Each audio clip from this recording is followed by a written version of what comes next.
We Thalians aren't respected by much of the galactic community.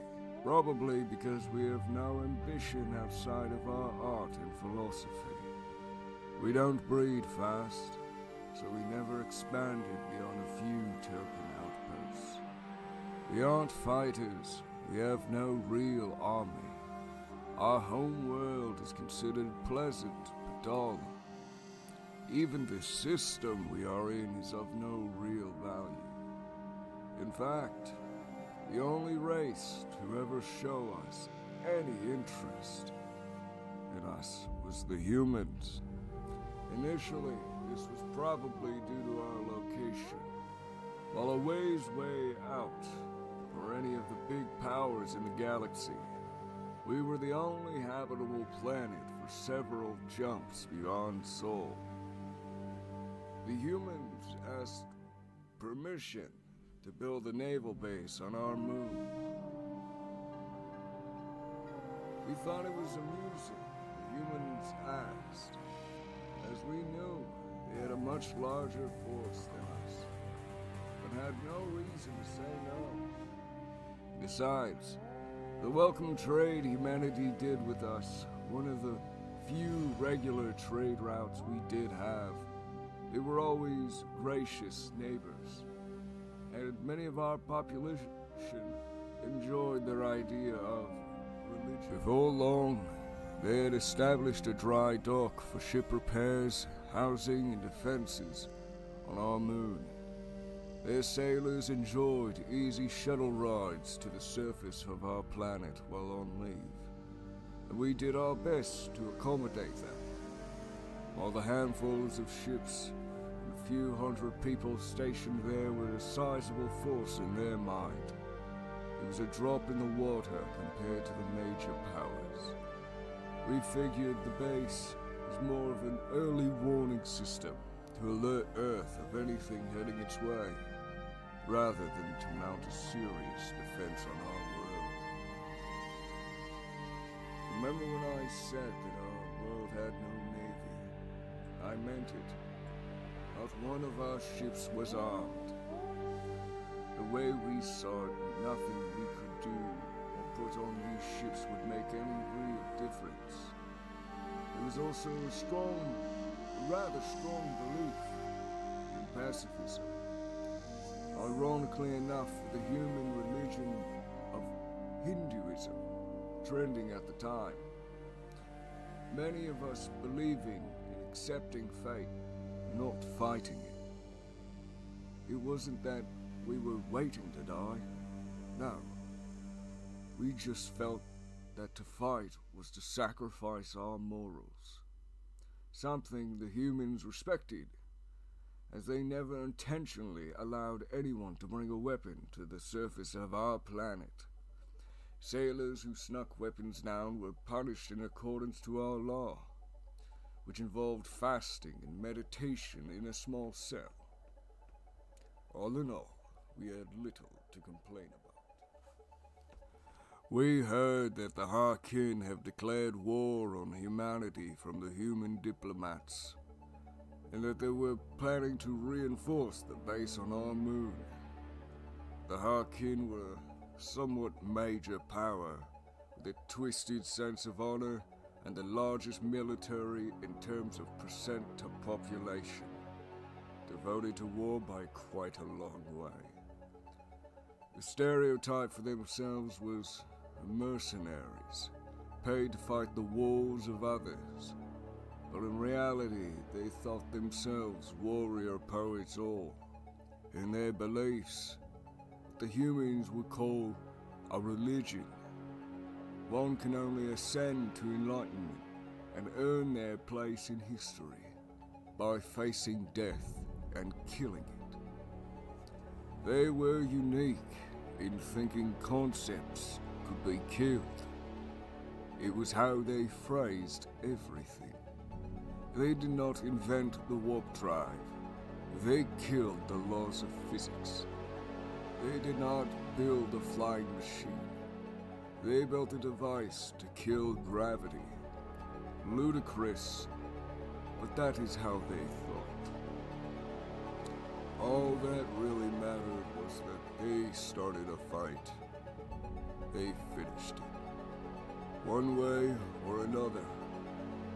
Considering their far larger navy, fanatical devotion to the idea of killing death, and our being on path to soul, likely the war would come to us.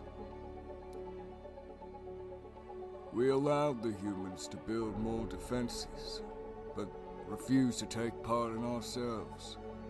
We wouldn't break our pacifist ways. We could not. But neither could we dictate how others should live their lives. And if the humans wanted to fight back, we would let them. 3 months after the official beginning of the war, the first Harkin ship made the jump into our system.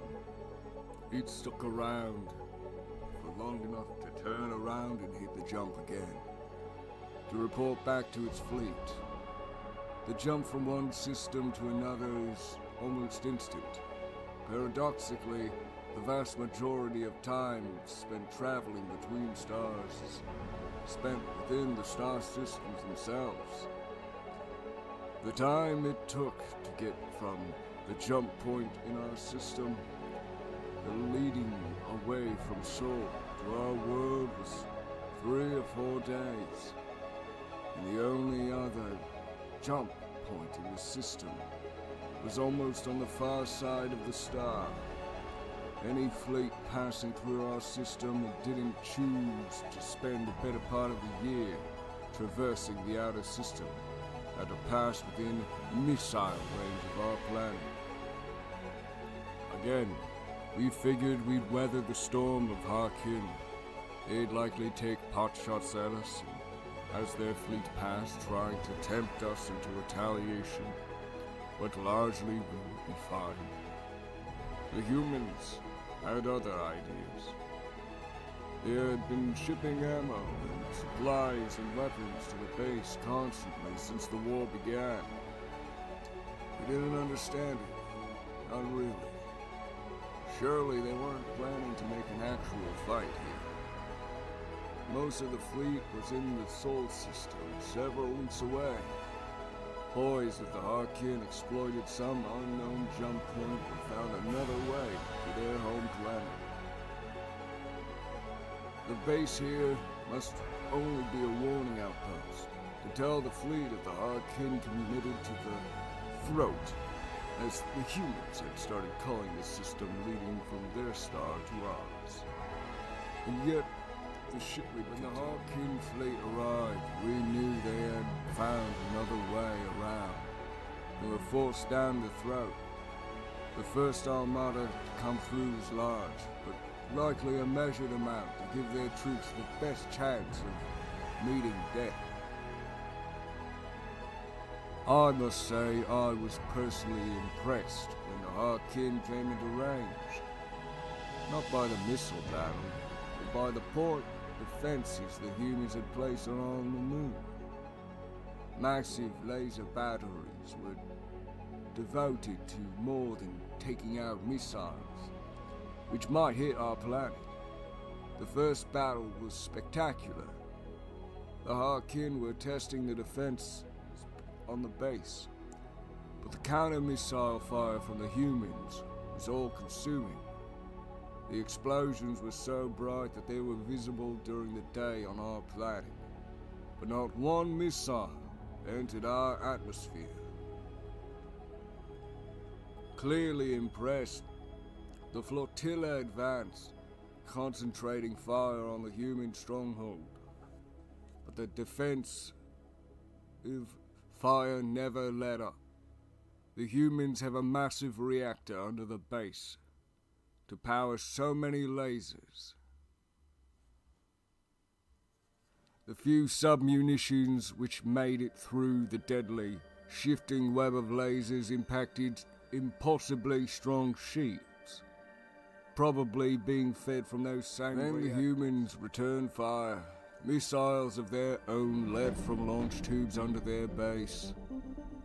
The first flotilla put up a fight but lacked the firepower of the human base, and only a dozen ships escaped after the first salvo.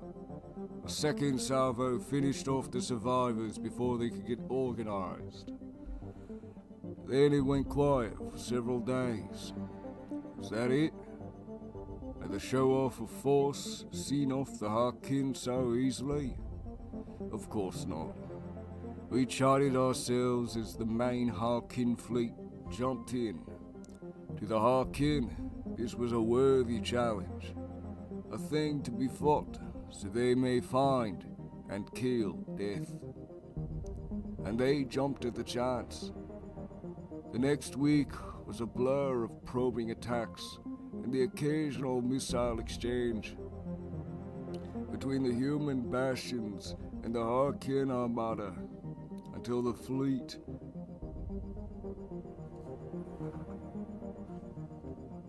finally, the leadership of the fleet was convinced this was death, committed to the fleet. It was night where I lived when the attack came. Even through the atmosphere tens of thousands of kilometers above our head, we could see the battle. Kinetic strikes impacted our moon. Not even the huge array of point defense weapons could hold off the entire fleet's missiles, kicking up so much dust and rock you could see the humans' lasers fire. They were brilliant lances of light, sometimes dozens at a time, blinding to watch for too long. Oddly, most of the point defense fire was devoted to protecting us from stray missile projectiles. Some invariably got through, but it was surprisingly few which had killed any on the surface. The bombardment continued for days. Our moon had a glowing haze of charged dust around it from the numerous impacts, and every so often a human missile would find its target as well. But it was looking grim for the humans. Their shields had begun to fail. Occasionally, a Harkin missile would find its way through and impact the base itself. Another launch tube or point defense battery would fall silent. After a week, the shield fell, and missiles rained upon the base like the debris which lit up our skies across the world. 8 long days after the bombardment began, it suddenly stopped. No more humans rose to meet the hostile fleet. We thought it was over. The Bastion had done significant damage to the Harkin fleet, more than we thought possible. But it was reduced to rubble, and we were next. We ran for our bunkers and places to hide, but before the alien fleet opened fire on us, the human base started firing again. It was sporadic, nothing like the massive volleys which had been launched earlier, but only a handful of missiles fired in ones and twos. None of them met their mark, shot down by the fleet's defenses, but it turned their fire back onto the moon. Flurries of missiles once again impacted our moon. I remember thinking that our moon would break in half. This cycle repeated itself several times. Each time the humans seemed to be finished and the Harkin stopped firing. Another handful of rockets would streak into the sky. We thought them insane, the humans. They were clearly beaten. Their base couldn't have been more than craters and glass by this point. But they still found ways to fire at the alien armada whenever there was a lull in the rain of munitions. I remember training my telescope right on the moon. At night, the human base was visible. I had to put a filter on it so the light of the explosions wouldn't fry my retina. There was a break in the fire, and after a half hour or so passed. Both our world and the Harkin Armada watching to see if the humans still had any fight left in them. I was just a kid, and I was sure they were dead. I was sad. Any being that was determined to fight was worth something. They turned into our defenders, our shield. Over the last, I almost lost hope when I saw a single red trail of missiles leaving the surface. For a few seconds, even the Harkin couldn't believe there was still anyone down there to fight back. But they swatted the missile out of the sky and resumed their bombardment. Sometime after that moment, though, I couldn't tell you how long, having spent most of it hiding in a bunker with my family. We got the word that the human fleet was entering our system. We thought there was going to be a massive fight around our planet. Something odd happened. The Harkin turned and ran. They ran back to the jump point they entered the system through and kept running all the way back to their home world. We couldn't believe it at the time. The Harkin had nearly spent all of their munitions on that single human base, burning through onboard stores, those supply ships, ammo carriers, fleet tenders. By the time the human fleet arrived, they were running so low several ships had simply stopped firing to conserve their last couple shots. Without the ammo to fight back, they fled, and most of the human fleet chased them. They chased them till they sued for peace. For the first time that I can remember, the Harkin surrendered unconditionally. But that's not the image that sticks with me today. No. What I remember, what all of us remember, is the broadcast from the humans' moon base as the Harkin fleet fled. It was a simple, poor resolution video. No sound, the humans were battered, worn, damaged, patched void suits. Many were missing limbs. They were exhausted, clearly. They were shouting inside their helmets, no doubt insults that the camera couldn't pick up in the vacuum of space. But it didn't have to. A group of them carried out a flag of the Human Alliance,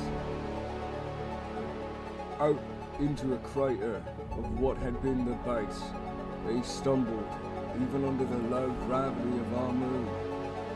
Several were using makeshift canes, carrying one another. The cameras followed, occasionally flickering and breaking up in digital static. As many of them as possible crowded around that flag. They struggled to drive it into the rock, melted and hardened by impacts, only to be broken and melted all over again. But eventually, they managed it. A crossbar held the flag out from the pole. It was mounted to, and they rotated it so the camera could be seen on the flag.